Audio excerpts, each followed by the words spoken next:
Good morning and जय हिंद बच्चों मैं अजय कुमार वाराणसी उत्तर प्रदेश से आपके अपने चैनल नव शिक्षण पे स्वागत करता हूं। बच्चों आपको पता है कि कल ही आपका एग्ज़ाम है, तो मुझे लगा कि कुछ इंपॉर्टेंट जो क्वेश्चंस हैं आपको अभी बता दूं। सुबह मैंने आपको बायोलॉजी यानी कि जीव विज्ञान के प्रश्नों को बताया था। अभी मैं आपको रसायन विज्ञान यानी कि केमिस्ट्री के महत्वपूर्ण आए हुए प्रश्नों को बताने जा रहा हूं, जो कि काफ़ी इंपॉर्टेंट है। चाहे आप बच्चों जिस स्टेट के हों, ये आपको बेहद काम आने वाला है। ठीक है, तो पहला और ये बता दें कि इसमें प्रश्न नहीं दिखा पाऊंगा, आपको पता है। मैं एक उत्तर बताऊंगा और उसके प्रश्न पढ़ूंगा। ठीक है, पहला क्वेश्चन जो बच्चों पढ़ रहा हूँ वो है आसुत जल है। तो जो बच्चों डिस्टिल्ड वाटर है वो आपका विद्युत का कुचालक होता है, ध्यान रखिएगा। ठीक है, विद्युत का कुचालक। ये कई बार सवाल आता है ना कि ये इसमें नमक मिला दिए तो ये करेगा कि नहीं करेगा। तो आसुत जल हमेशा याद रखिएगा कि इसमें बिजली ट्रेवल कर ही नहीं सकती, ये कुचालक होता है आसुत जल विद्युत का। ठीक है, नंबर 50 है अचुंबकीय पदार्थ है। तो ऑप्शंस में पढ़ दे रहा हूँ, निकल, लोहा, कोबाल्ट और सोना। तो इसमें बच्चों जो अचुंबकीय है वो सोना है, और बाकी लेकिन तीन भी आप याद कर लीजिए जो मैं बता रहा हूँ, निकल, लोहा और कोबाल्ट। ठीक है, सिंबल्स लिख दे रहा हूँ, निकल, आयरन और कोबाल्ट। ठीक है, तो ये तीन चीज जो है चुंबक इनको अट्रैक्ट करेगा। ठीक है, सवाल है पीने का पानी शुद्ध किया जाता है किससे? क्लोरीन से, ओजोनीकरण द्वारा, दोनों द्वारा या डीडीटी द्वारा? तो बच्चों इसका उत्तर है दोनों द्वारा। इसमें देखिए क्लोरीन की टैबलेट डाल के भी किया जाता है। ठीक है, क्लोरीन। ठीक है, और साथ में ओजोनीकरण यानी कि ओजोन की जो गैस होती है उसके जरिए भी जल को शुद्ध किया जाता है। ओजोन हमें हानिकारक अल्ट्रावायलेट किरणों से बचाता है, ये आपने सवाल कई बार पढ़ा भी है। इसके बाद है जल का घनत्व सबसे अधिक होता है, काफी बार आया बच्चों, ये है आपका 4 डिग्री सेंटीग्रेड पर जल का घनत्व सर्वाधिक होता है। धातु का शोधन किया जाता है। तो बच्चों धातु का शोधन देखिए ऑप्शन है भर्जन द्वारा, प्रगलन द्वारा, विद्युत अपघटन द्वारा या निस्तापन द्वारा। तो 54 का आंसर है बच्चों दूसरा, विद्युत अपघटन द्वारा। ठीक है, इलेक्ट्रोलिसिस द्वारा। फिर है प्रोड्यूसर गैस है, ये अलग क्वेश्चन है, इंपॉर्टेंट है काफी। प्रोड्यूसर गैस, ठीक है, लिख दे रहा हूं, प्रोड्यूसर गैस। इसका फॉर्मूला है बच्चों CO+N2, मतलब कि कार्बन मोनोऑक्साइड, और ये कार्बन मोनोऑक्साइड और नाइट्रोजन को मिला करके प्रोड्यूसर गैस कहते हैं। ये एकदम याद कर लीजिएगा, इंपॉर्टेंट क्वेश्चन आया हुआ है तो ये आ सकता है बच्चों। ठीक है, CO और N2, कार्बन मोनोऑक्साइड और नाइट्रोजन। फिर है निम्नलिखित में से कौन सा यौगिक भिन्न है? तो ऑप्शंस बता दे रहा हूँ, बेंजीन है, कोक है, फिनॉल है और टॉल्वेन है। तो बच्चों बाकी जितने हैं सब जो हैं ये ऑर्गेनिक कंपाउंड्स हैं, बेंजीन, फिनॉल और टाइलिन। कोक जो है, कोक कोयला को कहते हैं, ये बच्चों अलग है। ठीक है, फिर है टेफ्लॉन बहुलक है। जो टेफ्लॉन जो इस पे चढ़ाया जाता है बर्तनों पे ताकि कुछ चिपके ना, तो ये बच्चों बहुलक है टेट्राफ्लोरोएथिलीन। इसको मैं लिख दे रहा हूं। टेफ्लॉन की हम लोग बार बार बात करते हैं कि इसको चढ़ाया जाता है धातुओं पे। ठीक है, तो ये है आपका टेट्राफ्लोरोएथिलीन।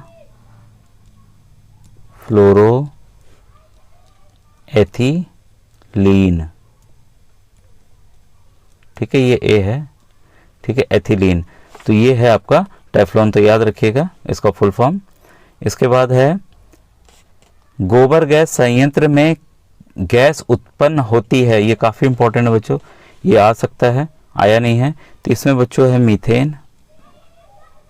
ठीक है, मीथेन जो है गोबर गैस संयंत्र में मीथेन गैस सर्वाधिक उत्पन्न होती है, 55 से लेकर 66% तक बच्चों। ठीक है, और अन्य गैसेस भी होती हैं, ब्यूटेन वगैरह भी होती है, लेकिन सबसे ज्यादा क्या होती है, कई बार आता है कि गोबर गैस में कौन सबसे ज्यादा गैस बनती है, तो मीथेन गैस बनती है। इसके बाद है बच्चों दिया सलाई माचिस बनाने में कौन सा फास्फोरस प्रयोग किया जाता है? काफी इंपॉर्टेंट, वेरी इंपॉर्टेंट है बच्चों। तो इसमें याद रखिएगा, इसमें लाल फास्फोरस का इस्तेमाल किया जाता है। ठीक है, दिया सलाई में। और इसकी खासियत यह होती है, लाल इसलिए किया जाता है कि ये जब तक रगड़ेंगे नहीं तब तक दिया सलाई में आग पैदा नहीं होगी। तो काफी आसान तरीका है आग पैदा करने का। ठीक है, इसके बाद है किस समूह में इलेक्ट्रॉनों की संख्या समान है? अब देखिए इसमें बच्चों एलिमेंट्स दिए हुए हैं, जो समान वाला है मैं दिखा देता हूँ क्यों है, तो आप उसको समझ जाएंगे कि जो इलेक्ट्रॉनों की संख्या समान है। तो ये देखिए आपका 12 है और ये 6 है और यहाँ पर 6 है, ये 13 है। तो यहाँ बच्चों जो बाकी ऑप्शंस हैं उसमें जो नीचे की संख्या है वो सब भिन्न भिन्न है। तो याद रखिएगा जिस ऑप्शन में नीचे वाली संख्या ये एटॉमिक नंबर बताता है कि प्रोटॉन की संख्या, तो जितने प्रोटॉन होंगे उतने ही न्यूट्रॉन होंगे, याद रखिएगा। तो अगर ये दोनों बराबर होंगे, इसमें जो संख्या बढ़ रही है न्यूट्रॉन की वजह से बढ़ रही है, ठीक है। तो आपको इलेक्ट्रॉन और प्रोटॉन हमेशा एक दूसरे के बराबर होते हैं। तो ये देखिएगा ये दोनों में अगर एक जैसा है तो उसी को आप मार्क कीजिएगा। बाकी में जैसे 8 है, यहाँ पे 8 दे दिया है, ठीक है, तो गलत हो गया। यहाँ 6, यहाँ 8, मैं क्या बोला, जो संख्या यहाँ वही संख्या यहाँ नीचे होनी चाहिए बच्चों। ऊपर आपको पता है एटॉमिक मास होता है, नीचे एटॉमिक नंबर होता है, ठीक है। इसके बाद है 61, वह यौगिक जो पदार्थ की तीनों अवस्था में रह सकता है।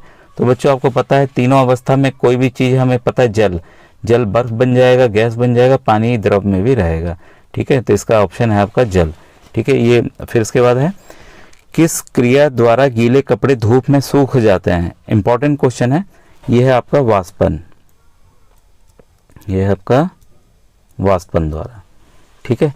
इसके बाद है वस्तु को हाथ से ऊपर उठाने में किस प्रकार का बल लगता है। काफ़ी अच्छा क्वेश्चन है बच्चों, ठीक है। इसमें हमारा पेशीय बल लगता है, ठीक है, मसल पावर लगती है, पेशीय बल, ठीक है। इसके बाद है ऊर्जा का नवीकरणीय स्रोत है। तो काफ़ी बार अब मैंने बताया हुआ है बहता हुआ जल, बाकी में लकड़ी, पेट्रोल, डीजल है, तो जान जाइएगा कि वही उत्तर होगा इसका। आग बुझाने में सहायक गैस है, ये भी मैंने बताया हुआ है। सहायक गैस बच्चों एक तरह से रिवीजन मान के चलिए, सहायक गैस आपका कार्बन डाइऑक्साइड है, ठीक है। इसके बाद है आग बुझाने में हेल्प करता है। इसके बाद है हवा के संपर्क में आने पर तत्व का टुकड़ा जलने लगता है, नाइट्रोजन, फास्फोरस, कार्बन के जिंक, ठीक है। तो ये है बच्चों हमारा फास्फोरस। अभी मैंने माचिस वाला बताया था ना, तो फास्फोरस जो है हवा के संपर्क में आने पर टुकड़ा उसका जलने लगता है। इसके बाद है चूने के ताज़ा पानी को दुधिया करने वाले गैस। तो बच्चों ये पता है चूना जो है वो कार्बन डाइऑक्साइड गैस है बच्चों, जो कि उसको दुधिया करती है, ठीक है। फिर है शुद्ध जल का क्वथनांक होता है। तो बच्चों शुद्ध जल जब भी होगा उसका क्वथनांक जो है 100 डिग्री सेंटीग्रेड ही होगा, ठीक है। इसके बाद है नेफ्थलीन की गोली कुछ समय बाद आकार में छोटी हो जाती है, ठीक है। वो अपने आप से बच्चों उसका जो है उड़ता रहता है, तो ऊर्ध्वपातन के कारण होता है, सब्लिमेशन की वजह से ये होता है। इसको आप नोट डाउन कर लीजिए, बल्कि मैं लिख देता हूँ किस वजह से है, ठीक है। क्योंकि अगर मैं बोल रहा हूँ अगर आप समझ नहीं पाएंगे तो पता चले आपका गलत हो जाएगा, तो इसको आप नोट डाउन कर लीजिए, ठीक है। फिर है परमाणुओं का संगठित समूह जो पदार्थ को स्वतंत्र अवस्था में रखता है कहलाता है। तो बच्चों ये जो अणु है, परमाणुओं का संगठित समूह को पदार्थ को स्वतंत्र अवस्था में रखता है, वो अणु कहलाता है। फिर गंधक और लोहे के चूर्ण के मिश्रण को पृथक करना है, तो सबसे अच्छा है भाई लोहा है तो चुंबक से हम अलग कर लेंगे, ठीक है। जंग लगने के प्रक्रम को बढ़ाता है सामान्य जल, समुद्र जल, नदी का जल या नम वायु। तो हमेशा बच्चों ध्यान रखिएगा ऐसे में नम वायु आप उत्तर लिखेंगे कि नम वायु जो है वो जंग को बढ़ाता है, ठीक है। निम्नलिखित में से कौन सा जोड़ा सही नहीं है, मैं बता दे रहा हूँ। कार्बन डाइऑक्साइड आग जलने में, भाई एकदम ये तो सही लग रहा है, ठीक है। नाइट्रोजन जो है वृद्धि करने में, यही गलत है बच्चों। ऑक्सीजन आग बुझाना, कौन सा जोड़ा सही है? अच्छा सॉरी बच्चों, जोड़ा सही है। इस प्रश्न को छोड़ते हैं बच्चों। एक पदार्थ एलपीजी गैस से गैस रिसाव को पहचानने के लिए मिलाया जाता है, तो काफ़ी बार बताया मैंने, इथाइल मरकैप्टन। सामान्य मनुष्य के शरीर का ताप होता है, तो 76वां का ऑप्शन है 98.6 डिग्री फ़ारेनहाइट, ठीक है बच्चों। ये थे आज के प्रश्न। Thank you.